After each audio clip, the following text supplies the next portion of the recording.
заставляют люди. Все, порвали куртки на машину, вот. Вот сотрудник милиции, вот смотрите. Вчера поймали тоже, вот, бьет еще. Вот, пожалуйста, каждый день поймают на спецприем. ин баҳси лавзии муҳоҷири тоҷик ҳафтаи ҷорӣ на дар Русия балки бо пулиси Қазоқистон дар шаҳри Алмато сурат гирифтааст. Бародари ин муҳоҷирро ки дар яке аз сохтмонҳо фаъолият мекунад, кормандони мақомоти интизомӣ барои тафтиши ҳуҷҷатҳо боздошта дар дохили мошинашон латукӯб намуданд. Ҳамчунин таҳдид карданд ки агар навори сабт намудаи муҳоҷирон ҷои нашр шавад, онҳоро аз Қазоқистон ихроҷ мекунанд. Ин дар ҳолест ки бинобар шикояти гурӯҳи муҳоҷирони тоҷик рӯзҳои охир бо вуҷуди доштани ҳамаи санадҳои қонунӣ барои будубош ва кор дар Қазоқистон аз сӯи пулиси ин кишвар боздошт мешаванд. Ба нақли онҳо рӯзи 21 феврал 10 нафар аз кормандони мақомоти интизомӣ соати 5 субҳ ба ҷои хобашон даромада 52 муҳоҷири тоҷикро ба мошинҳо бор карда ба маркази муҳоҷират бурданд. Дар он ҷо ҳуҷҷатҳои аксариятро гирифтаву худашонро ба таҳвилгоҳи полис интиқол доданд. Яке аз ин муҳоҷирон ки аз бурдани номаш худдорӣ мекунем ба Радиои Озодӣ нақл намуд ки онҳоро дар ин таҳвилгоҳ дар шароити бад ва бо шиками гурусна чанд рӯз нигоҳ доштанд. Ба гуфтаи мусоҳиби мо 52 муҳоҷир дар утоқи шабро рӯз мекарданд ки аслан барои 16 нафар пешбинӣ шуда буд. Як нон ва як коса хӯрокро бояд 4 нафар байни худ тақсим мекарданд.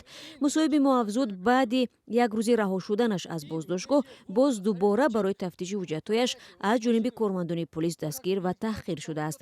Ҳарчанд санадҳояш ягон мушкилот надорад.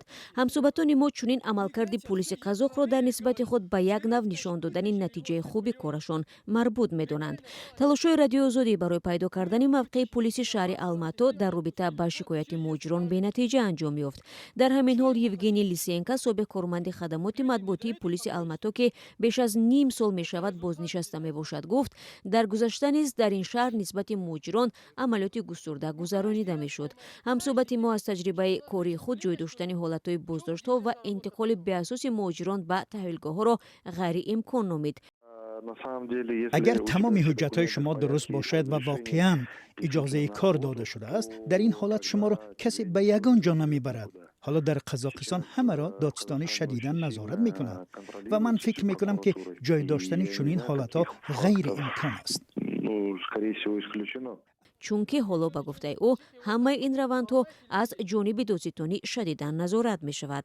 дар айни замон полиси шаҳри Алмато рӯзи 27 феврал дар сомонаи расмияш аз баргузории амалиёти густурда зери унвони муҳоҷир хабар пахш карда аз аввалин натиҷаҳои назарраси он ҳисобот дод. дар ин хабар аз ҷумла омадааст ки дар давоми 4 рӯзи амалиёт 689 нафар бо гуноҳи нақзи қонунҳои муҳоҷират ба ҷавобгарии маъмурӣ кашида шуданд.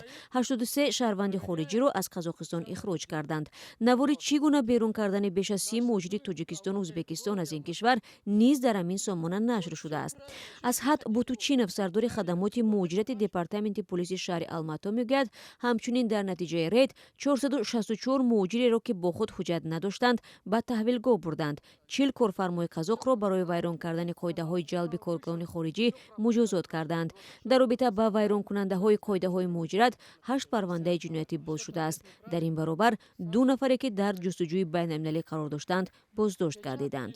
Қазоқистон баъд аз Русия кишвари дуввуми муҳоҷирпазир аз Тоҷикистон аст. бар асоси ҳисобҳои гуногун дар ин кишвар аз 10 то 12 ҳазор муҳоҷири тоҷик кору фаъолият мекунад. зимнан аз аввали соли ҷорӣ шарти додани иҷозаи иқомат ба хориҷон дар Қазоқистон сахттар шуд.